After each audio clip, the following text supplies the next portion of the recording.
Hello बच्चों।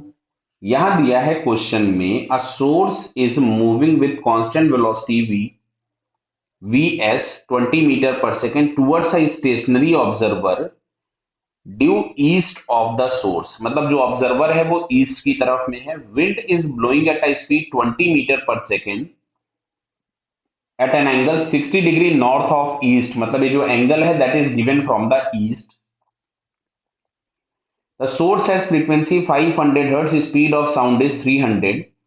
तो question पूछा the frequency registered by the observer is approximately. तो समझो बात को यहाँ पे, ये हम लोगों के पास सोर्स है, ये ऑब्जर्वर है।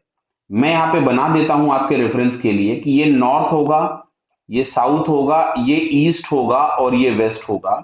तो जो विंड है वो इस तरह से कुछ ब्लो कर रही है और ये एंगल दिया गया है 60 डिग्री। क्लियर है? North of east means angle is given from the east. तो ये वाला जो डायरेक्शन होगा सोर्स टू ऑब्जर्वर, ये पॉजिटिव डायरेक्शन होगा। ऑब्जर्वर रेस्ट पे है, सोर्स इस डायरेक्शन में जा रहा है। आपको दिया है 20 मीटर पर सेकेंड से, हाँ 20 ही दिया हुआ है। अच्छा, विंड कुछ इस तरह से ब्लो कर रही है इधर। ये आपके पास है वेलोसिटी ऑफ विंड। तो हम लोगों को डॉपलर्स इफेक्ट में केवल और केवल सारी चीजों के उन कंपोनेंट से मतलब होता है जो दोनों को मिलाने वाली लाइन के अलोंग हो।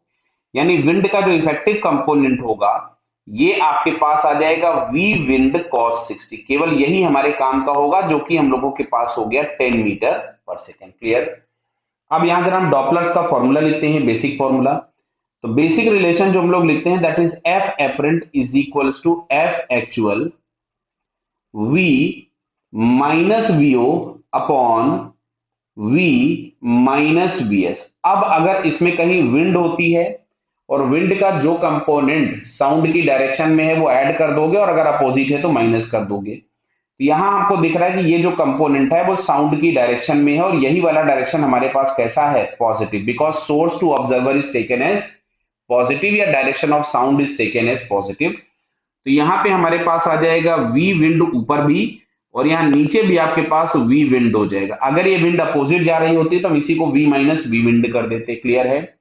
अब देखिए एक्चुअल फ्रीक्वेंसी हम लोगों को दी गई थी 500, बराबर है। अच्छा, वेलोसिटी ऑफ साउंड दिया हुआ है 300। वेलोसिटी ऑफ साउंड जो है वो दिया है आपके पास 300 मीटर पर सेकेंड। तो यहां से हम लोग इसको लिख देते हैं 300, और प्लस यहां पे मिलेगा 10 माइनस ऑब्जर्वर रेस्ट पे था अपॉन 300 प्लस 10। और ये जो डायरेक्शन हम लोगों के पास 20 है ये इस पॉजिटिव डायरेक्शन में है, तो हम इसको पॉजिटिव सेंस में ही लेंगे। मतलब यहां मिलेगा -20। अगर ये अपोजिट होता तो हम यहाँ पे -20 प्लेस करते, तो माइनस ऑफ माइनस आपके पास क्या हो जाता? प्लस। तो इसको अगर हम लोग सॉल्व करें तो ये हमारे पास आता है 500, और ये ऊपर तो आ गया 310, और नीचे आपको मिल रहा है 290, बराबर है। तो इसको अगर हम सिंप्लीफाई कर लें तो ये जो वैल्यू हम लोगों के पास आती है it is nearly 534.48 hertz. Clear है? 534.48 हर्ट्ज। तो ये अगर हम चेक करें तो 534 पॉइंट, तो ये नियरली जो हमको आंसर मिलेगा दैट इज सी, क्योंकि उसने पूछा भी था इट इज अप्रोक्सीमेटली। क्लियर है?